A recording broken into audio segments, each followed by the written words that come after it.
राज्यातील मुस्लिम समाज भाजपसोबत ग्रामविकास मंत्री जयकुमार गोरे यांनी हा दावा केला। अनेक ठिकाणी मुस्लिम बांधव कमळ चिन्हावर लढणार आहेत। आता राज्यातील परिस्थिती बदलली आहे असंही जयकुमार गोरे यांनी म्हटलंय।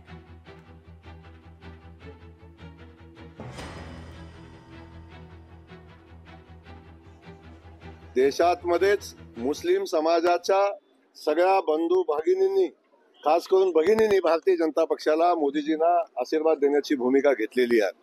बिहारच्या निवडणुका झाल्या, आपण बघितलं, बहुतांश मुस्लिम भागामध्ये भारतीय जनता पक्षाचे उमेदवार निवडून आले।